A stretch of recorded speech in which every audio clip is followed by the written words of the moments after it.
اعوذ باللہ من الشیطان الرجیم بسم اللہ الرحمن الرحیم۔ ناظرین گرامی، A S Urdu official channel میں آپ کو ایک مرتبہ پھر سے خوش آمدید۔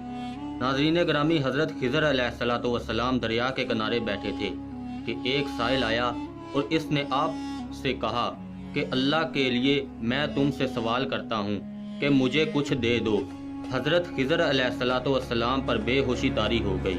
جب ہوش آیا تو انہوں نے اس سے فرمایا کہ میں تو صرف اپنی ذات اور اپنی جان کا مالک ہوں، اور تم نے اللہ کے لیے مجھ سے سوال کیا ہے، میں نے اپنی ذات کو تم کو بخش دیا، تم مجھے فروخت کرو اور اس کی قیمت سے اپنا فائدہ اٹھا لو۔ چنانچہ سائل آپ کو بازار لے گیا اور ایک شخص کے ہاتھ بیچ ڈالا۔ اس خریدار کا نام سہم بن اکرمہ تھا۔ اس کے بعد وہ آپ کے اپنے گھر لے گیا۔ خریدار نے ایک باغ تھا جو اس کے گھر کی پشت پر واقع تھا۔ سالم نے حضرت خضر علیہ السلام کو ایک گدال دی اور آپ کو حکم دیا کہ پہاڑ سے مٹی لا کر باغ میں ڈال دے۔ وہ پہاڑ ایک فرسنگ لمبا اور ایک فرسنگ چوڑا تھا۔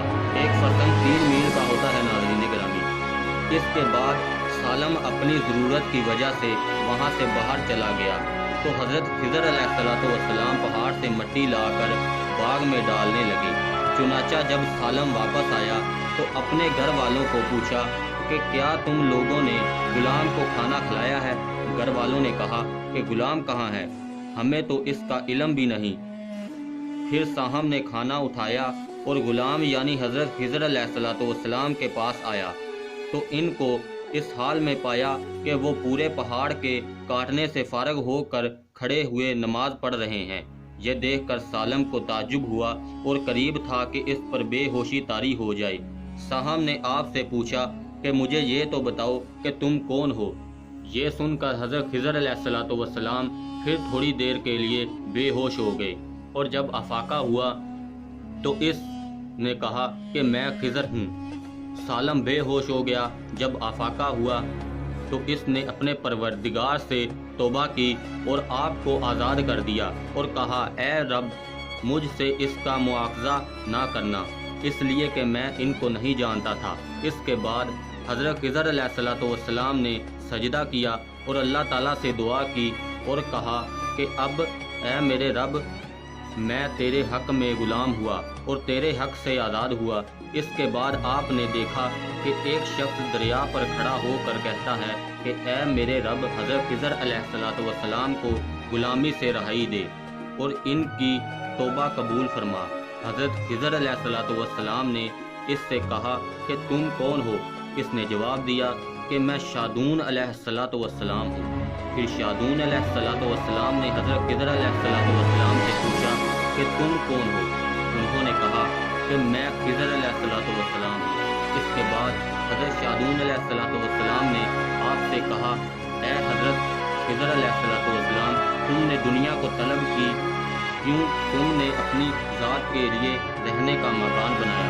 دریا کے کنارے پر خضر علیہ السلام کا ایک عبادت خانہ تھا تو فوراً وہ میدان میں نکل آئے اور اسی میں اللہ کی عبادت کرنے لگے۔ اس کے بعد آپ نے اسی مقام میں ایک درخت لگایا اور اس کے سایہ میں عبادت کرنے لگے۔ پس آواز آئی، اے خضر، جس وقت تم نے درخت کے سایہ میں سجدہ کیا تو تم نے دنیا کو آخرت پر ترجیح دے دی۔ مجھے اپنی عزت و جلال کی قسم ہے کہ دنیا کی محبت میں میری رضا مندی نہیں ہے۔ اس کے بعد حضرت خضر علیہ السلام نے کہا، اے شادون علیہ السلام، غالباً یہ فرشتہ کا نام ہے۔ ناظرین گرامی، یہ فرشتہ کا نام ہے۔ اللہ تعالیٰ سے دعا کرو یہاں تک کہ وہ میری توبہ قبول فرمائے۔ چنانچہ شادون علیہ السلام نے دعا کی اور اللہ تعالیٰ نے اس کی دعا سے حضرت خضر علیہ السلام کی توبہ قبول فرمائی۔ اللہ اکبر۔ ناظرین گرامی، آج کی ویڈیو میں بس اتنا ہی، اور میرے چینل کو سبسکرائب اور شیئر اور لائک ضرور کر دیں۔ اللہ حافظ۔